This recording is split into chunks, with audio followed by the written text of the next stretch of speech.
यीशु मसीह ने कहा just believe, क्योंकि यीशु मसीह के पास जब बड़ी बड़ी बीमारियों के रोगी आते थे तो बोलते थे कि अगर तू कुछ कर सकता है, क्योंकि ये रोग बहुत बड़ा है।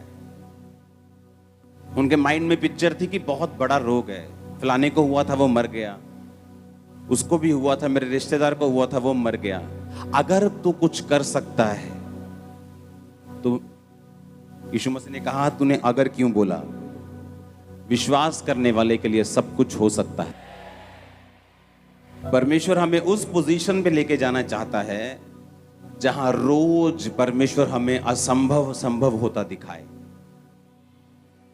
एवरी डे, रोज वो हमारी आत्मिक जो पोजीशन है, हमारी जो लाइफ है, वो इस तरह से सेट करना चाहता है कि हम रोज इम्पॉसिबल पॉसिबल होता हुआ देखें। Every day.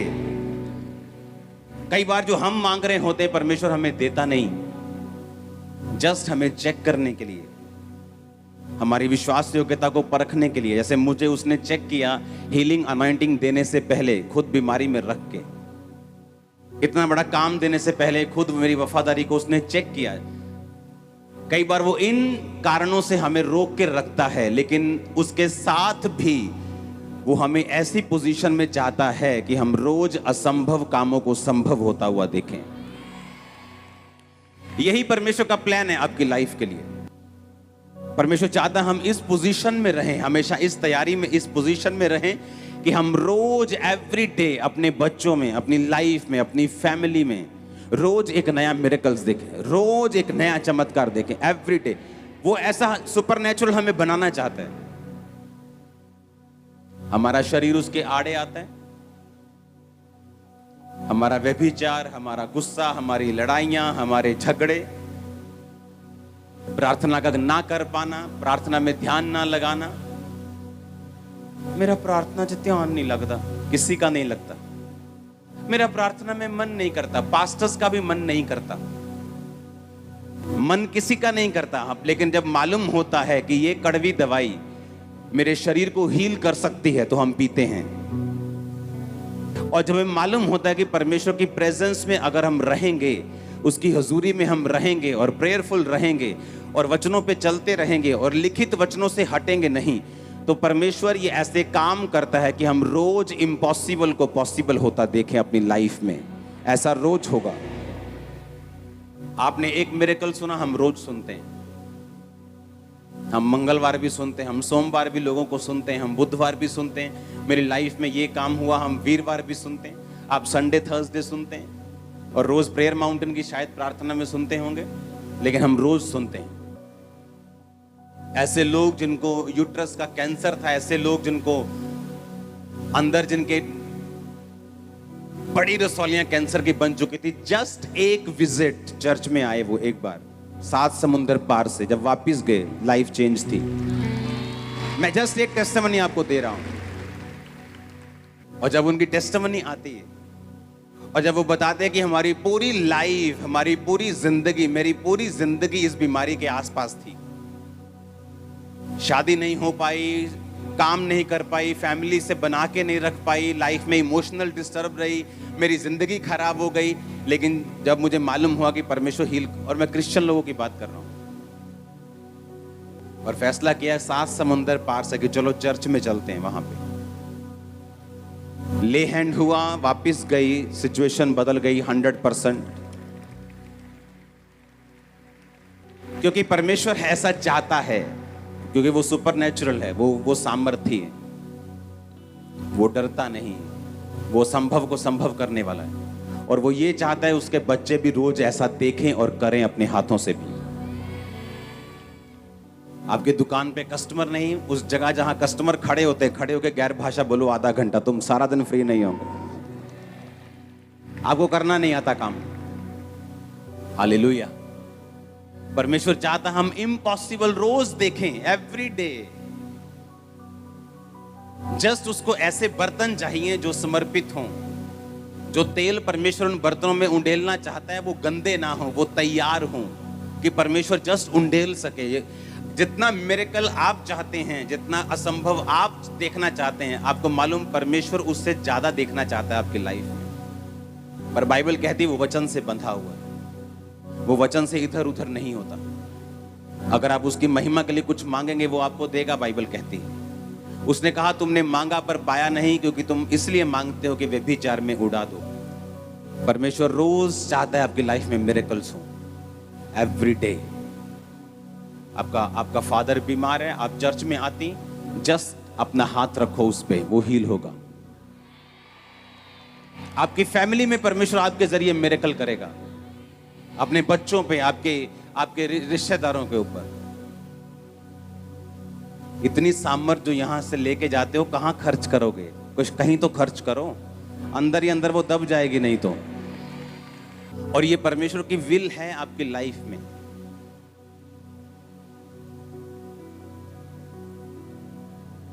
आपके हस्बैंड का माइंड एकदम से चेंज होने वाला है, सच कह रहा हूं।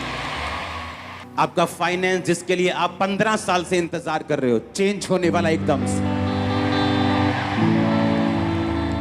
परमेश्वर ये ठान चुका है आपकी लाइफ में मिरेकल करना। उसने मेरी लाइफ में ठान लिया था कि जो ये हीलिंग मांग रहा है मैं इसे दूंगा। जस्ट वो इंतजार कर रहा था कि मैं पोजीशन मेरी सही हो जाए, ऐसा ना हो कि मैं हीलिंग लेके भाग जाऊं। और परमेश्वर का जो सबसे बड़ा मकसद था हीलिंग के बाद मुझे इस्तेमाल करने का, वो पूरा ना हो, इसलिए उसने इंतजार किया कि पहले मैं इस्तेमाल होने के लिए तैयार हो जाऊं। वो आपके लाइफ में जो भी कर रहा है उसमें उसका एक बड़ा मकसद है। उस मकसद को बाय फेथ आप पकड़ के रख सकते हो। इसलिए वचन में लिखा है कि धर्मी जन विश्वास से जीवित रहेगा। धर्मी जन कैसे जीवित रहेगा? और वो ऐसा चाहता है आपकी लाइफ में। हम दूसरों की तरह नहीं, जिनका परमेश्वर सिर्फ कापियों में और किताबों में है। हमारा हमारे साथ चलता है। आमीन। वो मुर्दा नहीं है। हम उसकी पास्ट बातों में विश्वास नहीं करते। उसने किया था, वो आज भी जीवित है तो करता है। अगर कोई परमेश्वर है तो उसके लिए पुराने टाइम में काम करना और आज काम करना उसके लिए कोई फर्क नहीं है। जो टाइम पर काम आए बोलते हैं वही अपना है। जो आज काम करे वही परमेश्वर है। सब बोलते हैं ना मैं भी तुम्हारा हूं, मैं भी तुम्हारा हूं। असी भैन जी कोई गल नहीं सी, तुसी आवाज मारी हो कदी? हाँ, जिस दिन भैन जी नूं लोड़ पई ते भैन जी ने फोन किया ते वो भैन जी फोन ही नहीं चकदी, वो कट्टी जाती है अगों। वो आपकी अपनी नहीं है।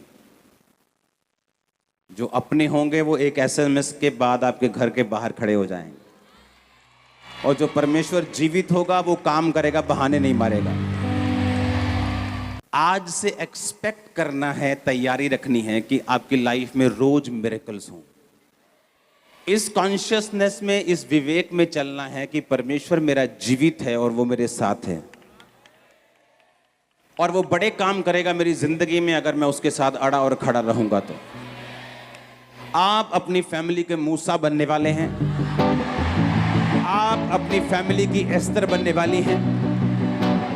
आप अपनी कम्युनिटी की दबोरा बनने वाली हैं। आप अपने लोगों के जोशुआ बनने वाले हैं।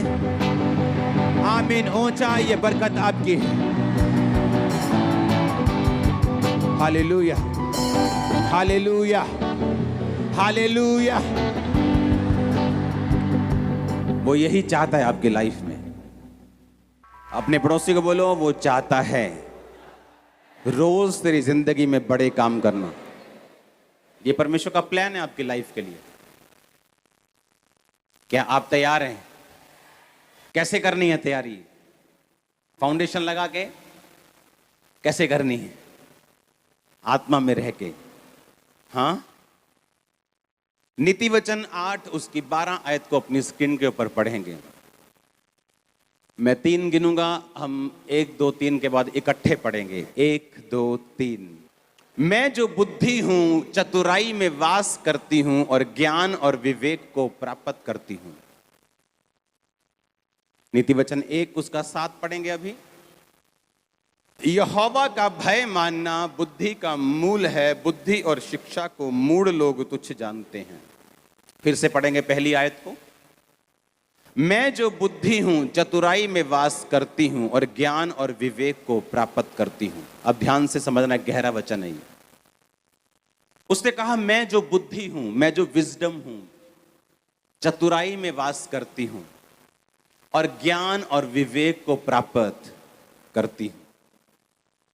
बुद्धि क्या है? परमेश्वर ने के वचन में लिखा यहोवा का भय मानना ही बुद्धि है। बुद्धि की शुरुआत है, विजडम की शुरुआत है, विजडम का मूल है, उसका मेन कारण है यहोवा का जिसको भय है वो बुद्धि में है। इतना समझ आया कि नहीं आया? उसने कहा मैं जो बुद्धि हूं चतुराई में वास करती हूं। कौन था चतुर? यूसुफ चतुर आदमी था। एक चतुराई है शैतान वाली, एक चतुराई है परमेश्वर वाली। एक चतुराई किसकी है? शैतान की। एक चतुराई किसकी है? परमेश्वर की। जब उसने देखा कि पोतीफर की पत्नी मेरे साथ सेक्स करने के लिए, सोने के लिए मुझे इनवाइट कर रही है और मैं ऐसा नहीं कर सकता, उसने कहा वो वहां से भागा, क्योंकि वो चतुर था। बुद्धि चतुराई में वास करती है। उसने ये नहीं कहा चलो मैं इसको काउंसलिंग देने की कोशिश करता हूं, इसको समझाने की कोशिश करता हूं, कोई बात नहीं, रूह बचाई जानी चाहिए थी। फिर जो रूह ने बैठना सी इदा करके आराम ना, फिर इदा करके ते जड़ी रूह ਨੂੰ बचाना सी, तो तू ही फंस जाना सी। समझ गए कि नहीं? जब उसने देखा कि व्यभिचार मेरे सामने, बाइबल कहती वो वहां से भागा। वो धर्मी था फिर भी भागा, क्योंकि बुद्धि किस में वास करती है? चतुराई में। जिस गली में व्यभिचार की थोड़ी सी प्रॉब्लम हो सकती है, मैं स्कूटर लेके भी उधर क्यों जाऊंगा?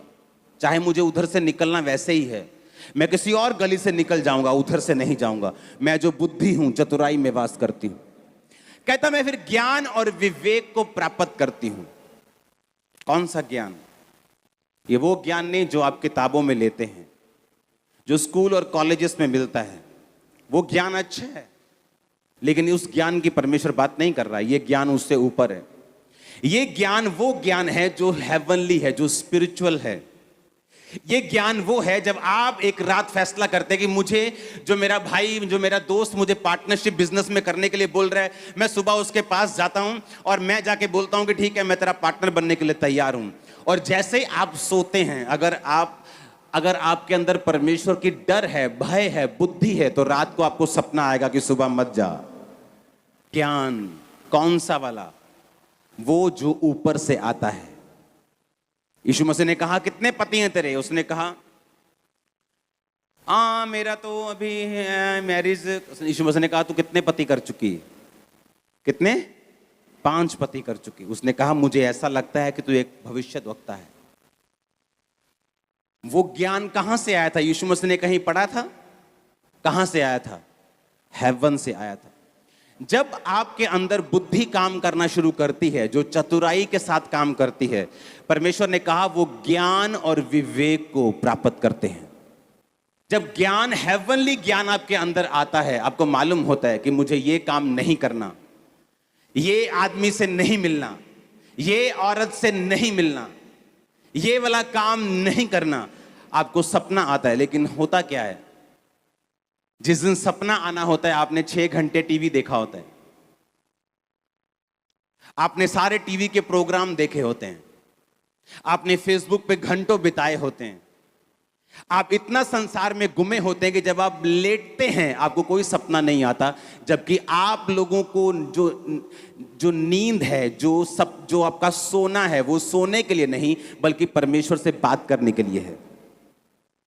आज कलीसिया गुमी हुई क्यों है मालूम? आज कलीसिया लॉस्ट क्यों है? आज क्रिश्चियन लोग जो हैं वो गुमे गुमे से क्यों हैं? ना तो अपने फाइनेंस में, ना लाइफ में, ना फैमिली में, ना सेहत में। हर तरफ उनको लगता है कि, ऐसा लगता है कि परमेश्वर है ही नहीं, क्योंकि उनके काम परमेश्वर वाले नहीं हैं। उसने कहा मैं जो बुद्धि हूं किसमें वास करती हूं? अब मुझे मालूम है कल मुझे कहां जाना है? चर्च। आज क्या है? शनिवार। तो कल परमेश्वर मुझसे बात करे तो मैं शनिवार क्यों ना फास्ट रखूं? मैं फास्ट रखती हूं। मैं टीवी से दूर हूं आज, मैं अपनी सहेलियों से दूर हूं, मैं अपनी फालतू चीजों से दूर हूं, मोबाइल मैंने आज बंद कर दिया, मैं प्रार्थना में हूं। और रात आप सोए और परमेश्वर बात कर रहा है कि कल जब तू चर्च में जाएगी इस प्रेयर पॉइंट से प्रार्थना करना। आपने उस प्रेयर पॉइंट से प्रार्थना की, परमेश्वर ने मेरे कान में बात की, एक औरत यहां है जिसका ये है, जिसका वो। प्रोफेसी सिर्फ मुझ पे निर्भर नहीं करती। अगर मुझे असली करनी, अगर नकली करनी, तो मैं कोई भी दो जन ढूंढूंगा, उनका डाटा निकलवाऊंगा और सारी दुनिया के सामने बोलूंगा तेरे इतने बच्चे हैं, तेरा ये नाम है। वो वाली मुझे नहीं आती करनी। मैं आपको रियल वाली बता रहा हूं, जो मुश्किल है और कम लोग उसे करते हैं। हालेलुया। लेकिन जिस समय मुझे संडे चर्च आना था, मैं तो शाम को टीवी देख रहा था, मैं तो शाम को मोबाइल पे था, मैं तो पार्टी में गया था, मैं तो सभी दुनिया के कामों में बिजी था। मैं रात को 2 बजे सोया हूं, सुबह उठा हूं, परोंठे खाए हैं 5-7 और मैं चर्च में आ गया हूं। Hallelujah, hallelujah. अरे इतने परोंठे खा के चर्च में आओगे तो परमेश्वर कैसे बात करेंगे? अगर रात को हम इतने वर्ल्डली होके चलेंगे, हमें मालूम है एक प्रेयर, एक प्रोफेटिक वर्ड, एक प्रभु का टच मेरी लाइफ को चेंज कर सकता है, मेरे पति को चेंज कर सकता है, मेरे कैंसर को चेंज कर सकता है, मेरी बीमारी को खत्म कर सकता है। पर क्या मैं उस टच के लिए तैयार हूं? यह क्वेश्चन अपने आप से पूछो। अगर मैं उस टच के लिए तैयार हूं तो रात को मैं टीवी में क्या देख रहा था फिर? अगर मैं उस टच के लिए तैयार हूं तो फोन पे क्यों लगा था फिर? अगर उस स्पर्श के लिए तैयार हूं तो कहां थी मेरी पवित्रताई? उस स्पर्श के लिए अगर तैयार हूं तो कहां थी मेरी प्रार्थना? वो तो है नहीं। लेकिन हम आके डिमांड करते हैं, परमेश्वर, जैसे मर्सिडीज के शोरूम के सामने हम रोज जाके बोले मुझे मर्सिडीज चाहिए लेकिन मैं पैसे साइकिल के दूंगा। वो बोलेगा भाई मर्सिडीज चाहिए, मर्सिडीज के पैसे ले आ। हम कैसे तुझे दे दें? हम नहीं दे सकते। उसने कहा मैं जो बुद्धि हूं किसमें वास करती हूं? नीति वचन कहता है, हे भोले लोगों, कब तक भोले बने रहोगे? कब तक परमेश्वर पे सारा कुछ छोड़ते रहोगे? जबकि परमेश्वर ने तुम्हें सारा सिस्टम दिया है। उसने अमीर होने के लिए तुम्हारे बीज बोने की व्यवस्था रखी है। उसने सामर्थ्य होने के लिए तुम्हारी प्रार्थना करने की व्यवस्था रखी है। उसने आवाज सुनने के लिए फास्टिंग की व्यवस्था रखी है। तुम कब तक वो नहीं छुओगे और कब तक तुम भोले बने रहोगे और कब तक भटके रहोगे और कब तक तुम उसकी आवाज ना सुनोगे?